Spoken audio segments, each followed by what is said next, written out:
Good evening, everyone, and welcome to another audio cast with the Q News Patriot. I am the Q News Patriot. My name is SGAnon. We are here on the evening of Monday the 12th. Today's video is not going to be an update of any kind. It's been very heavy on my heart and soul to do an educational video on the financial dynamics and the financial nefariousness currently being exposed and taken down and replaced in the present moment, simply because the financial nefariousness and the story behind how money and government cross over and interact and influence one another goes back actually a little bit longer than 1913 here in the United States. It goes back to the mid 1850s, and then certainly for Europe and the rest of the world, much, much further. So that being said, very briefly, we will recap kind of what we're waiting for in the days ahead, and then we're going to get right into a little bit of history about how we got here. So we have now publicly announced the death of Queen Elizabeth II. That public announcement coincides with the beginning of the end, beginning of the public beginning of the end for the central banking system of the United States and of the world. Remember, much of these individuals and much of the legwork has already been completed. We're in an unveiling period where we are showing off our handiwork, and we have to do so in such a way that the history books, because the history books will have to record the public discourse, we want to make sure that the history books record things the correct way. And so we are presenting things in such a way as to draw purposeful correlation. That way, good critical thinking and analysis and examination of history in generations forward will be able to maintain a relatively simple, continuous, very consistent version of the truth. So we should expect to see some financial upheaval of some sort and some financial changes coming down the pike very, very, very soon. We talked a little bit in the last video about how the Pope had given the order, decree to all entities that were financially involved with the Vatican Bank to return those monies to the Vatican Bank in Italy by the end of the month. And we talked about how that affects essentially every Western world and Commonwealth government on Earth. So we should expect to see something, I would say definitely inside of the next 18 to 21 days, but certainly I think we should notice something strange in the next 10 days.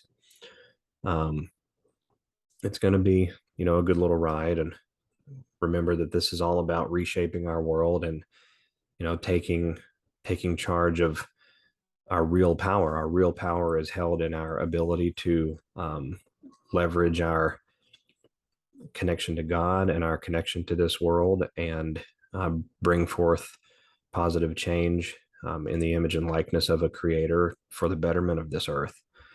And so that is what we are doing. We are taking back the levers of power that have been created in this world so that we can give real, true power back to the human being and the average person out there. I'm going to do a sidebar really quick. I don't interact with any comments or anything like that, and I don't respond to emails, is simply because this adventure for me is just that. This is an adventure. I have a day job, just like many of you, that I go to and perform it to the best of my ability each day. I do research out there in my off time, much like many of you. I take my research extremely seriously, and I go very deep. And so I have been down in the deep web and the dark web at different times, and there are things there that are truly cringeworthy, but information there that is unfiltered truth in the most intense sense possible. I am not connected to this operation in a levers pulling, intimate operational knowledge sort of way. I am only cursorily connected to things based on the source that I have, who takes his information from a source he has, who he believes is involved to some level with some knowledge. That being said, it is not inaccurate to describe my information as second degree. It is not insulting to me in any way if that encourages you to find other outlets. I'm doing this because um, I was implored by someone that I think a lot of to do something educational, and also, you know, something that could maybe be a little bit of a lighthouse through a very cloudy period that we're coming into.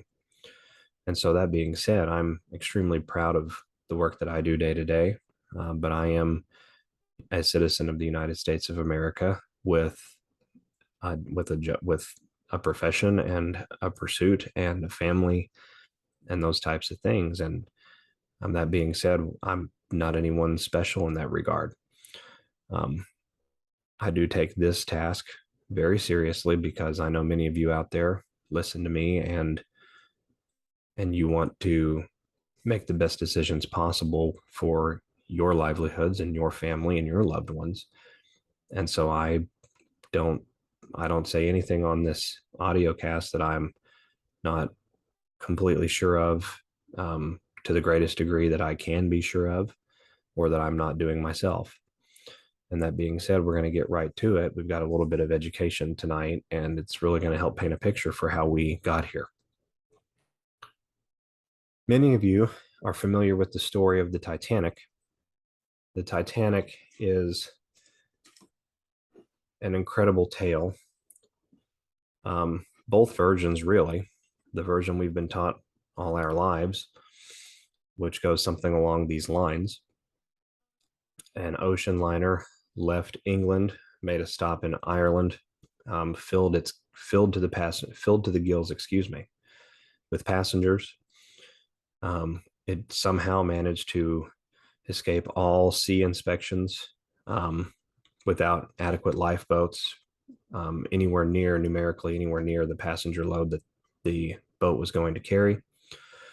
Somehow an experienced sea captain of 26 years who had traveled the North Atlantic passenger ocean liner route many, many times in that 26-year period, managed to, on a moonless night with no lighting, take a very large, very well packed, fully stocked, if you will, with people and luxury and money and amenities, through a known ice field at breakneck speed.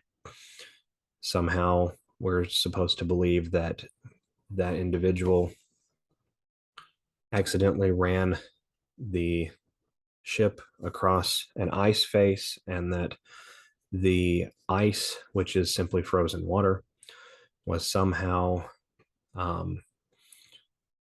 powerful enough, was somehow able to respond with the level of kinetic force necessary to puncture iron. The story is truly fantastic.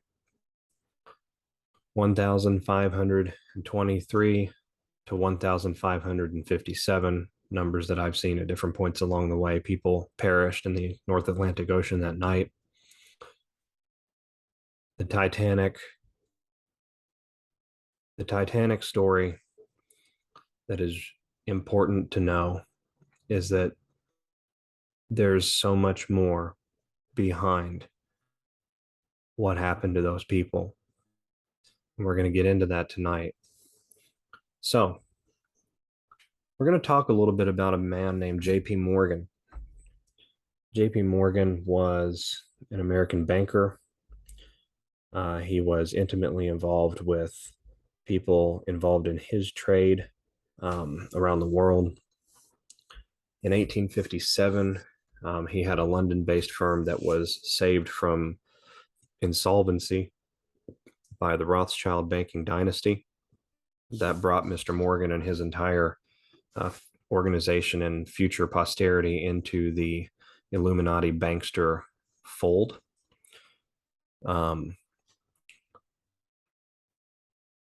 JP Morgan and, well, let's keep with JP.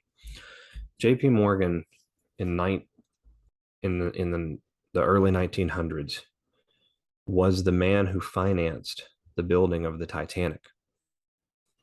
And so you say, well, SG, why would he do that? Well, quite frankly, he was asked to do that. In 1910, excuse me, in 1886, I believe, let me double check and make sure that my research is accurate here. In 1886,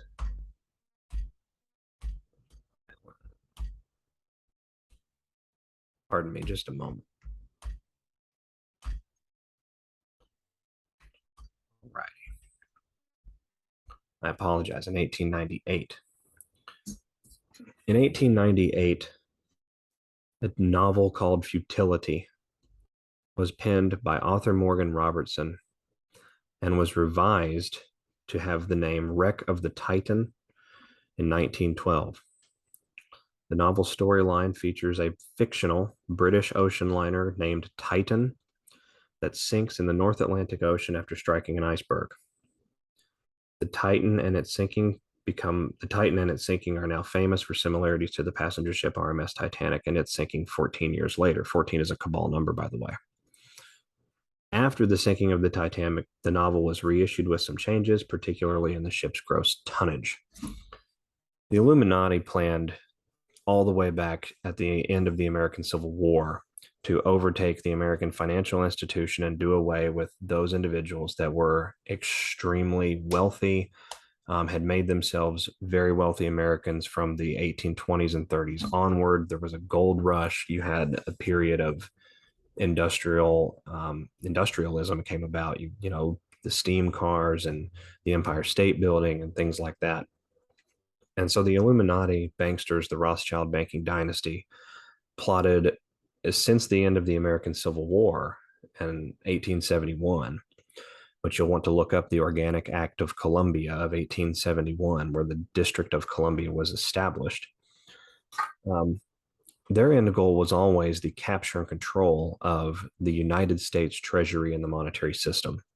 They knew that if they could have control of the biggest economy in the world, that there would be a literal limitless supply of money with which they could use to finance whatever nefarious activity they wanted to. And we're going to get into a little bit of that later.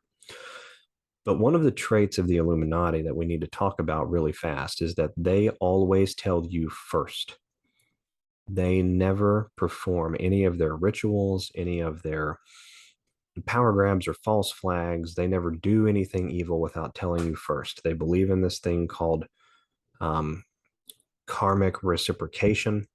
And so, in other words, if they don't at least acknowledge it in this time-space reality that we're in right now, then they believe it will somehow backfire on them. And so an Illuminati author named Morgan Robertson wrote a novel titled Futility in 1898, and it was revised as Wreck of the Titan in 1912, the same year that the Titanic sank. It features the exact same plot down to the striking of an iceberg. And get this, a year and a half after the Titanic sank, Morgan Robertson was poisoned to death. Okay. They told the entire world ahead of time what they were going to do. They did not shy away from it. And JP Morgan, kind of bringing this full circle, was the avenue in America that they used to make that happen. Now, why is that significant? Because there were other avenues too. That's why it's significant. Let me get over here. All right. In 1910, there was a meeting in a place off the coast of Georgia. It's an infamous meeting. You should read the book. The book is called The Creature from Jekyll Island. The meeting occurred on Jekyll Island off the coast of Georgia. Jekyll Island is a satanic island, much like the Rockefeller Islands off the Chesapeake Bay area. Jekyll Island is so named because in 1886, a very deep Luciferian Illuminati Satanist named Robert Louis Stevenson, a prodigious child molester and a prolific child murderer, wrote a book called Dr. Jekyll and Mr. Hyde. That book is all about things not being what they are, illusions, dual natured, dual natures at work. And so this island was so named because, or it was so named because of those Kabbalist Illuminati themes. And this island was where they chose to hold this meeting because this meeting was literally not what it seemed. The men who met that day at Jekyll Island were Nelson Aldrich and Frank Vanderlip. They represented the Rockefeller financial dynasty, the Rockefeller Standard Oil connections, and all of the connections that Rockefeller had with petroleum-based products and what would later become modern medicine. Henry Davison, Charles Norton, and Benjamin Strong, all representing the J.P. Morgan banking empire. And then Paul Warburg, who represented the Rothschild Illuminati dynasty of Europe. There is a hierarchy here. Remember that the Rothschild Illuminati banking dynasty serves the Jesuits at the very top of the Illuminati pyramid out of the Vatican. Those individuals are the ones who plan the events that are going to happen in this world. They use their control of the individuals a rung below them who have all of the power, money, finance, business, corporation, leverage, in a lot of places, government. It's that ring that essentially affects their wishes. And then I'm told, but I can't verify this, that the Jesuits at the very, very top and the Pope at the very top actually serve masters above them, who are known as the Phoenician families. I've never been directly told that, but my research tells me that, so I choose to believe that. This meeting at Jekyll Island is where they set about the design for how they were going to bring the Federal Reserve Bank into being. They needed to do away with the obstacles that were in their path. Those obstacles, particularly in America, included the three richest men in the United States: Benjamin Guggenheim, Isidor Straus, and John Jacob Astor. Now, John Jacob Astor, for those of you that don't know, was one of the wealthiest men in the world at the time and would have had a wealth nowadays around $8 billion. He owned the Empire State Building and most of the big construction on the Eastern Seaboard. Isidor Straus was the head of what became the Macy's line of department stores, and then Benjamin Guggenheim. These individuals all opposed the idea of a central bank of the United States because they recognized what a central bank would bring. They recognized that allowing a foreign entity to do all of the financial management at the very top would essentially be a conduit for debt enslavement and financial leverage and control, the likes of which no private entity should ever have over a government. These individuals and others like them were the targets of the Titanic. The Illuminati banking dynasty instructed J.P. Morgan to finance and begin construction on the Titanic as a tomb for the individuals that were in their way. The Titanic's entire purpose for existence was never to make money. The Titanic, from its days in dry dock where they laid the very foundations, was going to be a coffin. It was, from start to finish, a coffin. One of the great bonuses of doing things the way that they did them is that because these individuals are Luciferian Satanists, all of the collateral damage from the wiping out of the individuals in the way of the Federal Reserve was seen as one gigantic Luciferian satanic sacrifice. And so over 1,500 people went into the icy water as a sacrifice to the Illuminati god known as Satan. And they also accomplished getting the opposition out of the way for the Federal Reserve. So that being said,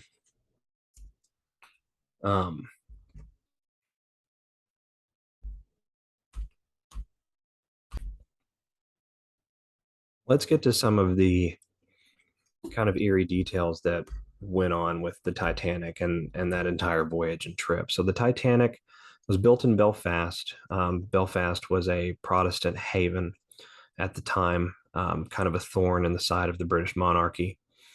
Um, a great deal of Irish Protestants were given passage to the New World for extraordinarily cheap rates as a way to encourage, fully stocking the ocean liner with souls. Um, J.P. Morgan actually was booked on the first voyage, but he canceled his trip at the very last second. Another interesting crossover with people being booked on the voyage and canceling at the last second, whereas a gentleman named Father Francis Brown, and we'll talk about him in just a moment.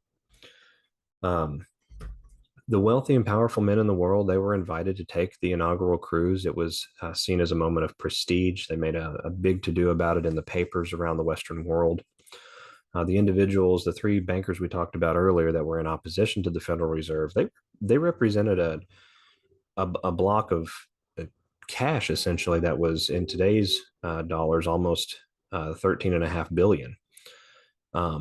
This was no small amount of money that went down in the Atlantic that evening.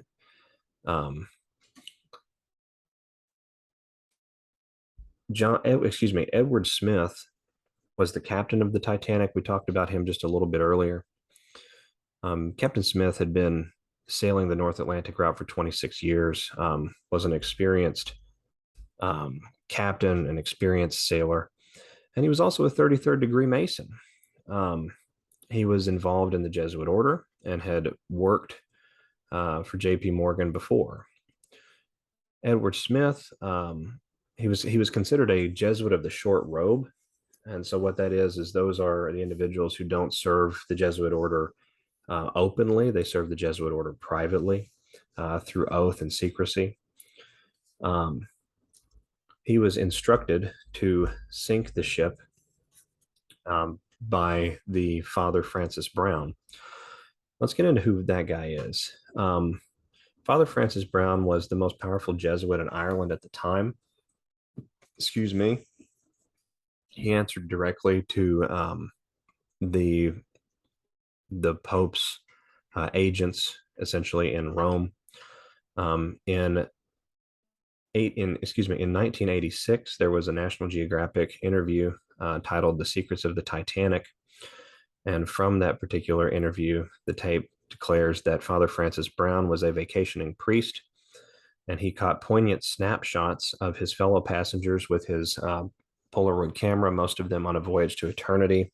He boarded the ship on its first leave from dry dock into the ocean out of Southampton, and then rowed the ship all the way over to the very last stop that the Titanic would make, which was Queenstown, Ireland. Queenstown was mostly Irish Protestants headed for new homes in America, quite a few Irish Catholics headed for new homes in America. And it was here that Father Francis Brown disembarked. Father Brown was on the ship essentially a day and a half to 2 days and caught Captain Smith peering down the Titanic's bridge, as the video interview states. This is a fantastic example of an oath of martyrdom being required. And so it's worth understanding that the people we're dealing with at the very, very top, this is a zealotry in religion, the likes of which you've never known. These individuals are berserker level loyal to their cause. They are punch drunk in real life. The types of rituals that they do essentially render them vessels that are without true will, and they become agents to perform the will of the cult itself. They worship the serpent. Obviously, many of you already know that. But the complexity of the secret society and the oaths required of these men and women and others involved are, you just can't really truly imagine it until you get into it and you start reading it.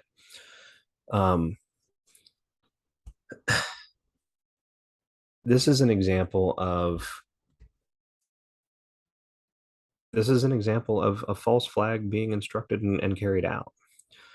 Father Brown rode the Titanic long enough to brief Edward Smith on what he was to do and what his oath required of him.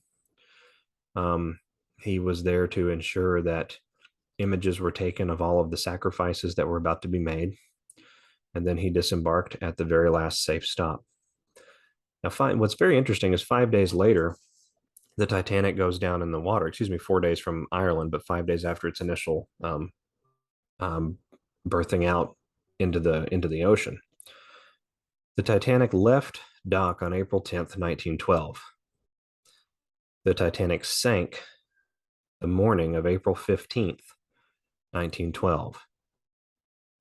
The Titanic sinking was the resolution of all obstacles that was needed to bring about the Federal Reserve and the IRS. What day do you pay your taxes? Oh, is it April 15th?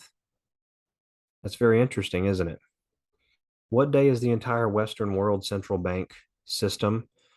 What month does that system reset each year financially? The month of April.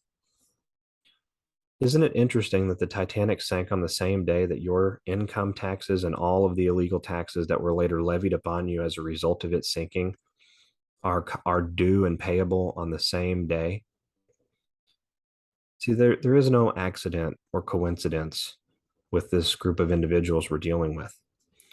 This is the enemy of humanity that we have been facing down, the Q Alliance has been facing down, has held levers of power that are above any that we've ever been even taught about for hundreds of years on this great earth.